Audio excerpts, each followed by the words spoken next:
Halo semuanya, hari ini kita lanjut lagi ya materi kita, yaitu ini masih lanjut pembahasan soal UN yang kemarin, yang udah kita bahas nih, ya kan? Ini soal nomor 6 sampai 10-nya. Oke, jadi dibagi-bagi aja beberapa part. Nanti kalau terlalu panjang nanti teman-teman takutnya bosan lagi ya, mendengarkannya gitu. Oke, untuk kali ini kita lanjut yang nomor 6. Tapi sebelumnya ya, jangan lupa ya teman-teman semuanya, di-subscribe dulu ya, supaya saya yang buatnya tuh lebih semangat lagi gitu loh, membantu teman-teman semuanya, dan kita sama-sama belajar nih di sini, kayak gitu. Oke, soal nomor 6, larutan asam nitrat, ya ini ya, asam nitrat pekat, MR-nya diketahui 63, tersedia di laboratorium dengan konsentrasinya 16,43 molar. Bila massa jenis asam nitrat pekat yang tertera pada kemasan ini diketahui massa jenisnya segini, terus kadar dari asam nitrat tersebut dalam larutan tersebut berapa gitu. Oke. Sebelumnya kan teman-teman pernah belajar nih atau teman-teman udah mengetahui ini, kalau untuk menghitung molar itu konsentrasi itu kan biasanya ini ya, mol per volume kayak gitu ya. Atau misalnya cara cepatnya itu yang ini, yang massa per mr dikali 1000 per ini gram ya. Oke, ini per gram satuannya gitu. Bukan gram, sorry, ini volume. Oke, volumenya yaitu yang dipakai yang ada di sini. Ini. Oke, ini adalah volume, tapi dalam satuannya mili. Oke. Terus kalau misalnya nih, yang diketahui itu ada molar. Terus diketahui ini berarti massa jenis ya. Massa jenisnya berarti rho-nya diketahui. Terus diketahui MR. Nah, yang ditanya itu adalah persentasenya berapa. Oke, kalau kayak gini ada sih cara panjangnya, ada cara cepatnya kayak gitu. Jadi kalau cara cepatnya itu kayak gini. Jadi molar itu sama dengan 10 dikali rho massa jenis dikali dengan kadarnya dibagi dengan mr-nya. Oke, bisa ya. Jadi nih, kalau teman-teman diketahui di soalnya perhatikan diketahui massa jenis, terus ada misalnya ada kadarnya atau kadarnya yang ditanya, bisa menggunakan rumus yang ini. Ini jangan sampai ketinggalan ya 10-nya, ini udah ketetapannya. Oke, sekarang kita langsung masuk aja ya ke masukin nilai-nilainya. Berarti ini sama dengan 10 dikali massa jenisnya tadi ini ya. Berarti 1,643 dikali yang ditanyakan kadar nih, kadar atau persentasenya dibagi dengan MR-nya 63 nih, ya kan? Di sini diketahui massa konsentrasinya 16,43, ya kan? Ini ke sini kita kali berapa? Bisa ya, ini kan menjadi kalau ini dikali ya, menjadikan upahnya jadi sini nih, jadi 16,43 kayak gitu ya. Terus ini dengan ini bisa habis kan? Nah, ini di sini habis, berarti kadarnya ini sama dengan 63%. Jadi kadar itu dari persentase ya, berarti jawabnya itu adalah yang D. Oke, bisa ngerti ya? Jadi rumusnya yang teman-teman pakai adalah rumus yang ini. Oke, sorry. Nah, yang ini. Oke, jadi kemolaran sama dengan 10 dikali massa jenisnya dikali dengan kadarnya, terus dibagi dengan MR-nya. Oke, jadi teman-teman harus hati-hati nih. Lihat dulu yang diketahui di soal itu apa, kayak gitu. Oke, next lanjut lagi ke soal nomor 7 nih. Amonium nitrat. Nih, amonium nitrat direaksikan, bukan.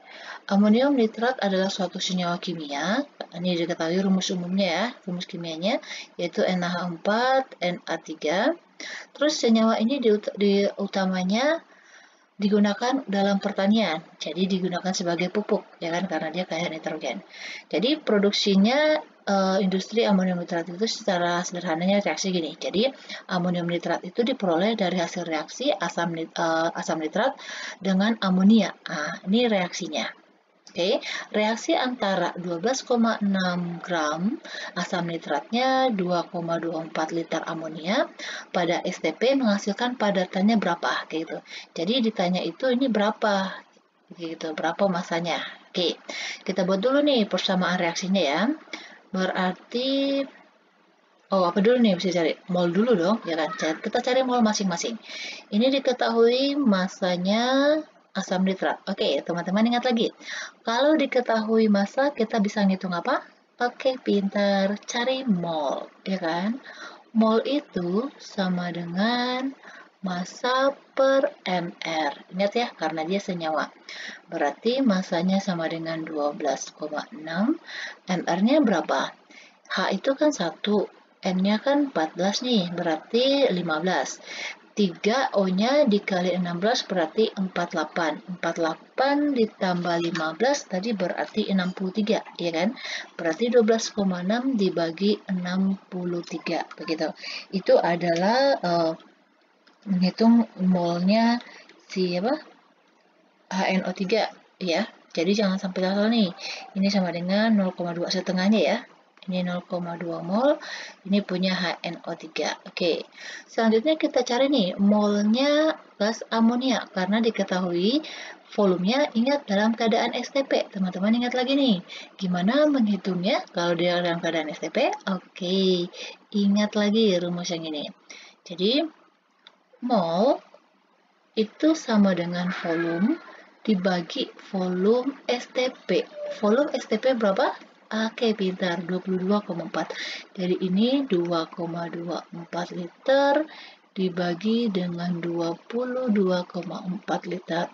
Ini kan tinggal bagi ya, coret ke belakang angkanya berarti 0,1 mol. Oke. Nih, jadi kita buat dulu bersama reaksinya ya. HNO3 ditambah dengan amonia NH3 menjadi amonium nitrat, yaitu NH4NO3. Oke, ini kita buat MRS, mula-mula bereaksi sisa. Oke, gini, teman-teman ingat ya, pertama sekali yang harus dilakukan adalah menyetarakan reaksinya. Karena kita sangat membutuhkan yang namanya koefisien yang ada di angka depan. Oke, kita cek dulu nih, udah setara atau belum. Ini hanya di sini kan 1. Ini ada 3, berarti total yang di sebelah kiri itu ada 4. Yang di sebelah kanan ini hanya ada 4, berarti udah sama ya, hanya ya. Sekarang N. N di sini 1, di sini 1, berarti dia total 2. Di sebelah kiri, di sebelah kanan ada 2, oke udah sama. O-nya di sini 3, di sini juga 3, oke udah sama. Udah selesai ya. Jadi kalau salah satu dari kalau salah satu senyawa dari persamaan reaksi ini diketahui molnya, berarti kita bisa cari mol yang lain, yaitu dengan menggunakan perbandingan koefisien. Tetapi nih, ini kan yang diketahui ada 2, terus gimana carinya? Kita mau pakai yang mana? Kayak gitu ya. Oke, kita buat dulu nih yang mula-mula. Ini kan tadi molnya adalah, nah setelah kita hitung ya, ini 0,2, ini 0,1. Oke, kita mau pakai yang mana? Kayak gitu ya. Oke, kalau untuk menggunakan ini, kalau ada 2 molnya yang diketahui, kita akan cari yang namanya bereaksi pembatas. Oke, kita buat di sebelah sini ya, supaya teman-teman tahu nih bereaksi pembatas itu bagaimana. Oke, jadi kalau untuk mencari bereaksi pembatas, oke, caranya yaitu mol masing-masing senyawanya ya. Jadi mol masing-masing dibagi dengan koefisiennya dari masing-masing. Ini kan ada 2 nih, yang diketahui. Hasil baginya nanti yang paling kecil itu sebagai bereaksi pembatas. Bisa ya, ngerti ya? Jadi hasil pembagiannya yang paling kecil itu yang menjadi bereaksi pembatas, atau nanti dia yang bakalan habis bereaksi. Kayak gitu. Oke, kita cek nih. Makanya kan sangat berguna kalau kita menyetarakan reaksinya. Ini 0,1 dibagi 1, ya kan? Berarti 0,1. 0,2 dibagi 1 berarti 0,2. Yang mana yang paling kecil? Oke, yang ini. Berarti yang ini yang bereaksinya sebanyak 0,1 sehingga nanti pada akhir reaksi amonianya habis. karena dia sebagai bereaksi pembatas. Bereaksi pembatas, ingat, itu juga bisa disebut bahwa dalam persamaan reaksi, dalam reaksi kimia, senyawanya itu habis. Oke, ini kan produk nih, amonium nitrat. Jadi amonium nitrat ini di awal reaksi dia belum ada. Seiring berjalannya reaksi, dia lama-kelamaan ada, ya kan, produk ya. Berapa nilainya? Nah, ini dia. Jadi kalau kita mau cari mol senyawa yang lain, jika diketahui bereaksi pembatas, kita bisa cari dengan menggunakan perbandingan koefisien. Oke, masih ingat kan perbandingan koefisien caranya gimana? Yaitu koefisien yang ditanyakan ini ya, dibagi dengan koefisien yang diketahui di sini berarti sebagai reaksi pembatas, ya kan? Dibagi dengan koefisiennya dikali dengan molnya. Oke, ingat yang dikalikan itu adalah mol mula-mulanya, bukan mol hasil bagi di sini. Oke, berarti ini jadinya untuk dapat di sini ya, 1/1, ya kan, 1/1 dikali molnya adalah 0,1. Berarti ini adalah 0,1. Oke, jadi molnya amonium nitrat yang terbentuk itu adalah 0,1 mol. Oke, apakah udah selesai? Belum. Yang ditanya adalah masanya. Oke, teman-teman masih ingat kalau ada mol kita menghitung massa caranya gimana? Oke, pintar. Berarti mol itu sama dengan massa dikali dengan mR-nya. Oke, massanya, kayaknya kebalik ya. Oke. Yang kita cari massa ya, bukan mol ya. Molnya yang udah diketahui. Oke, jadi massa itu sama dengan mol dikali dengan mR-nya. Oke, molnya sama dengan 0,1. MR-nya berapa? Berarti tinggal hitung aja ya. Oke, ini amonium nitrat. Oke, N-nya di sini ada 2 ya. 1 N itu dia 14, berarti dikali 2 ada 24. O-nya di sini ada 3, berarti dikali 16, berarti 48. Ya kan? Ada tambah apa lagi? H ya. H-nya di sini 4, untuk satunya itu 1, berarti ditambah 4. Oke, ini 12 tambah 6, tambah 4, 16, 6, 1, 7, berapa nih? Salah ya? Oke, sekali lagi deh ulang. 12, oh ini udah 14 ya? Oke, sorry. Ini seharusnya 28. Ya kan, karena kan 14 kali 2 ya? 28, ini 48, 4. Oke, ini berarti 8 tambah 8 kan 16 ya? Ya kan, 8 tambah 8, 16 tambah 4, 20, ini kosong, ini bukan 1, ini 2, tempat, ini 8. Oke, 80 MR-nya. Berarti 0,1 dikali 80 sama dengan 8 gram.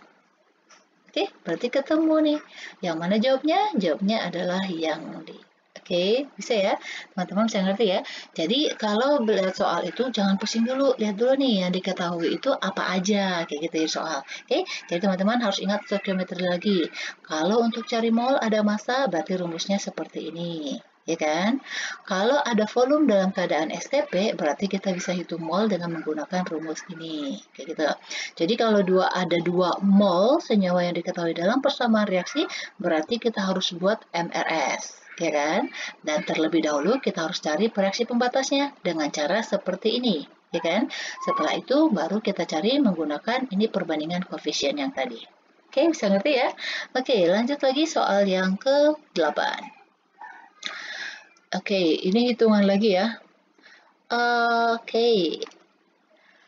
Iodium biasanya digunakan dalam larutan beralkohol untuk sterilisasi kulit sebelum dan sesudah tindakan medis. Oke. Namun larutan ini tidak lagi direkomendasikan untuk mendisinfeksi luka ringan karena dapat mendorong pembentukan jaringan parut dan memperlama waktu penyembuhan. Saat ini terdapat yang namanya iodin povidone, sebuah polimer larut air yang mengandung sekitar 10% katanya massa iodium aktif. Konsentrasi iodin tersebut dinyatakan dalam molaritas. Oke, ini teman-teman perhatikan nih. Ini sekitar 10%. Kira-kira ini apanya? Benar sekali. Ini kadarnya. Oke, kadarnya itu adalah 10%. Terus di sini diketahui AR AR ya, karena kan dia unsur iodium yang harus dicari, yaitu 127. Di sini diketahui massa jenisnya. Oke, ada Rho, berarti sama dengan 1 gram per mili. Yang ditanya adalah M-nya. Oke, teman-teman masih ingat nggak gimana caranya nih kalau ada yang ini?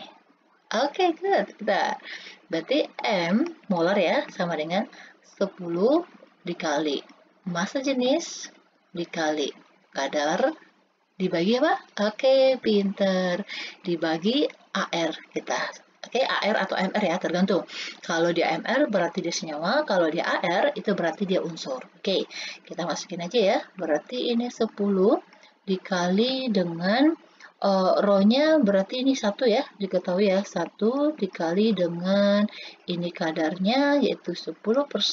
Ingat ya, ini kadarnya itu kita nggak bagi. Misal nih, ini kan 10%, ya kan? Berarti sama dengan 10 per 100. Oke, jadi ini bukan hasil baginya yang 0,1 ini kita masukin, bukan. Tetapi yang kita masukin itu langsung yang ini.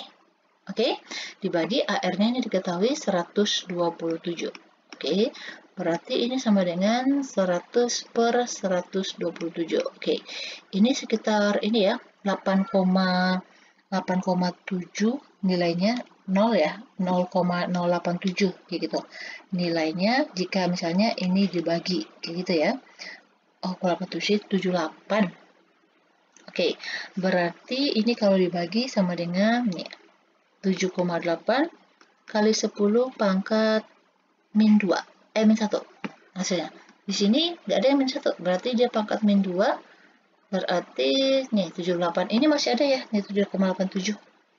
Oke, ini berarti 78 dikali 10 pangkat min 2. Sini nggak ada, berarti dia bulatin ya yang di atas ya. Berarti sama dengan 79 dikali 10 pangkat min 2 molar. Berarti jawabnya adalah yang C. Oke, bisa ya teman-teman ya. Ingat lagi rumusnya yang ini. Oke, ingat yang diketahui itu apa aja gitu. Jadi kalau misalnya untuk jawab soal itu, teman-teman nggak usah pusing dulu terlebih dahulu. Lihat dulu nih yang diketahui itu apa aja kayak gitu. Jadi jangan, oh ini apa sih kayak gitu. Enggak ya. Oke, lanjut lagi. Nih, kalau ini yaitu teman-teman, kalau misalnya baru lihat sekarang ini, mungkin teman-teman belum belajar yang namanya kimia unsur. Tetapi kalau misalnya udah nih, udah tinggal masuk UN-nya atau persiapan ujian sekolah, ini udah belajar. Oke. Pertanyaannya gini, ini ada pasangan, ini adalah mineral. Jadi unsur itu lebih banyak ditemukan di alam ini, di bumi ini, yaitu dalam bentuk mineral. Oke, terus untuk mendapatkan unsurnya yaitu melalui dengan proses reaksi kimianya, gitu. Terus di sini yang ditanya, oke, pasangan datanya yang tepat antara mineralnya ini dengan kandungan unsur yang mana? Oke, kalau ini sih sifatnya kayak hafalan ya. Jadi teman-teman bisa ngafal atau mungkin kalau teman-teman udah sering latihan soal dengan sendirinya teman-teman pasti ingat nih kayak gitu. Oke, kita bahas ya. Ini kita lihat dulu nih, siderit itu mineralnya itu di rumus kimianya ini ya, besi, yaitu besi karbonat nih, besi 2 karbonat. Kalau barit itu rumus kimianya adalah BaSO4, baso, yaitu barium sulfat. Kalau kalkosit itu dia rumus kimianya adalah ini, Cu2S, yaitu tembaga 1 sulfida. Oke, sedangkan kalau kriolit itu rumus kimianya ini, Na3 AlF6, ini kriolit. Sedangkan kalau pirit, ini rumus kimianya adalah FeS2. Oke, ini rumus kimianya. Jadi, dengan sendirinya, kalau teman-teman udah biasa ya, lihat tahu ini, oh ini kan rumus kimianya adalah besi karbonat ya, gitu ya. Besi 2 karbonat, oh besi 2 karbonat itu kan nama mineralnya adalah siderit, gitu. Kalau udah terbiasa kayak gitu, dengan sendirinya teman-teman pasti bisa, gitu. Jadi kita cocokin ya. Ini katanya siderit ada besinya, oke, ini benar. Karena kan ini ada unsur besi. Barit itu adalah tembaga. Jelas salah ya, di sini nggak ada Cu. Oke, ini yang dua yang salah. Kalau berdasarkan kita coklat sini ya, kalkosit itu katanya ada tembaga, ada Cu nggak? Oke, ini benar. Terus kriolit ada belerang nggak di sini? Oh jelas salah, nggak ada belerang, belerang itu S ya. Pirit ada karbon, oke salah lagi, di sini nggak ada karbon, yang ada adalah atom Fe sama S. Oke, berarti jawabnya itu adalah 1 dan 3. Oke, berarti ini jawabnya adalah yang B. Oke, kalau misalnya teman-teman mau cari infonya ini atau datanya, tabelnya, nanti teman-teman bisa kunjungin ini ya, kunjungin website yang ini, yang kimia itu gampang.com. Itu di situ udah lengkap semuanya, lengkap materinya dan juga soal-soal. Kalau kimia unsur itu kan dia kayak teori ya, jadi banyak soal-soalnya, kemungkinan soalnya itu banyak gitu. Jadi teman cek aja nih, lihat aja, kunjungin aja website yang ini itu di situ udah banyak soal-soalnya. Oke, kita lanjut soal yang ke-10, yaitu soal yang terakhir. Bahan yang digunakan pada pengolahan biji besi, yaitu Fe. Biji besinya yang digunakan adalah Fe2O3 ya, atau besi berapa nih? Besi 2 ya, besi 2, besi 3. Besi 3 oksida adalah kokas, yaitu kokas itu karbon ya, atau bisa juga karbon, atau yang digunakan itu adalah batu kapur gitu. Berikut beberapa pernyataan yang benar pada pembuatan logam besi. Oke, yang ditanya, pasangan pernyataan yang benar berkaitan pengolahan biji besi itu yang mana? Kayak gitu. Oke, kita cek ya tuh. Nih. Dan di sini kan dikatakan bahwa ada bahan yang digunakan yaitu kokas dan batu kapur. Nih pernyataannya, reaksi berlangsung pada suhu 900 derajat Celcius. Ini salah suhunya karena dia ini. Pengolahan besi ini kan disebut dengan pengolahan tanur tinggi, yaitu karena nih kayak ada tanur gini ya. Oke, sorry ini kalau terlalu jelek nih, kayak ada tanur gini, kayak ada tungku gede. Oke, tungku gede, jadi pengolahannya begitu. Jadi ini ada tungkunya nih di sini, ya kan, tungkunya. Jadi dari sini itu nanti dikasih suhu yaitu sekitar 2000. Oke, dipompakan suhu yaitu 2000 derajat Celcius, bukan 900. Dan lama-kelamaan naik ke atas nih, kayak gini ya, itu suhunya nanti bakalan berkurang. Kayak gitu ya. Jadi ini ada prosesnya, ada tahapannya. Oke. Nih, berarti di satu salah ya.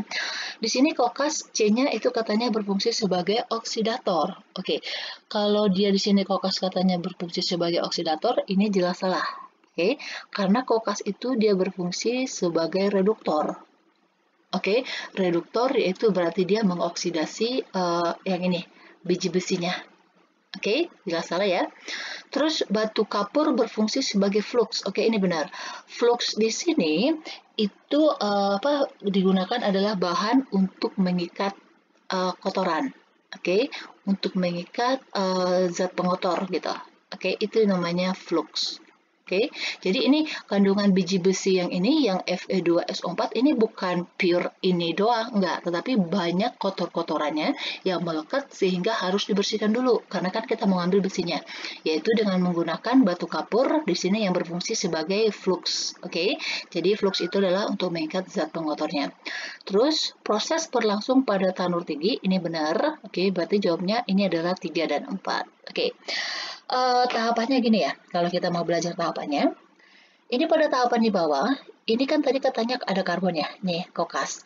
Jadi karbon ini, itu dia direaksikan dengan oksigen, jadi dikasih oksigen pada bagian bawah ini, maka terbentuk terlebih dahulu itu adalah CO2 dengan kalor.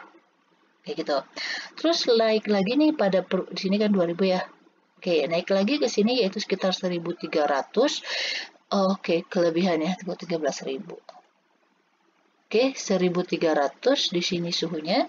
Itu dia reaksinya nih. Jadi karbon dioksida yang kembali ini lagi yang telah terbentuk itu bereaksi lagi dengan kokasnya sehingga nanti akan terbentuk karbon monoksida. Oke. Jadi karbon monoksida ini nanti yang akan bereaksi dengan biji besinya.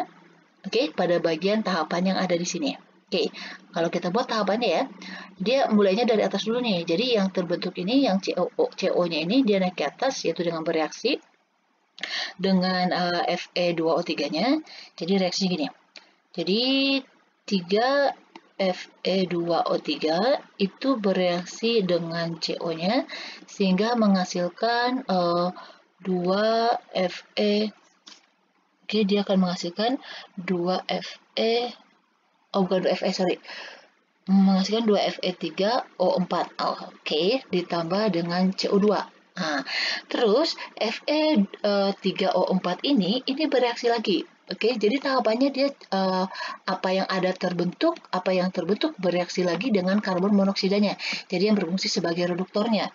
Ini dia berubah menjadi besi 2 oksida dengan menghasilkan karbon monoksida. Oke, kita akan menghasilkan besi ya. Ini di oksidasi lagi, yaitu dengan direduksi ya, dengan FeO, yaitu dengan karbon monoksidanya lagi, sehingga diperoleh yaitu besi dengan CO2. Nah, ini dia yang dihasilkan. Oke, ingat ya, ini dia pada suhu 250 derajat Celcius. Kalau ini di sekitar 600 derajat Celcius, ini sekitar 1000 derajat Celcius. Oke, jadi yang ini dia yang akan kita dapat.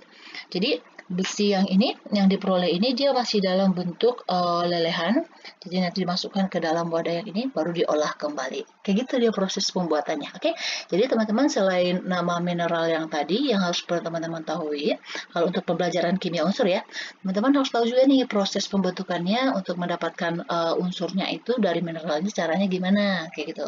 Contohnya nih, kalau besi yaitu dengan menggunakan tanur uap. Nanti ada lagi yang kalau misalnya kalau dia natrium, dia menggunakan daun, ada apalagi hot rolled itu kalau misalkan untuk mendapatkan aluminium kayak gitu. Ada step-stepnya juga. Oke, demikian dulu ya untuk pembahasan kita untuk soal 6 sampai 10 ini. Nanti kita lanjut lagi sampai selesai nih sampai soal 40-nya dan nanti kita bahas lagi nih soal UN-UN yang lain yang tahun-tahun sebelumnya supaya teman-teman bisa nih lebih bervariasi contoh soalnya bagaimana, terus ada gambaran. Nanti kalau misalnya teman-teman ikut ujian SBMPTN ya, itu teman-teman udah tahu gimana, nggak gagap lagi gimana sih ngerjain ini kayak gitu. Nggak, kalau sering latihan pasti bisa. Oke, dan jangan lupa ya teman-teman ya, saya minta tolong sama teman semuanya untuk please subscribe dulu ya, subscribe, dan jangan lupa di share buat teman-teman yang lainnya yang butuhkan, jadi kita sama-sama belajar supaya kita sama-sama pintar. Oke, demikian dulu, terima kasih.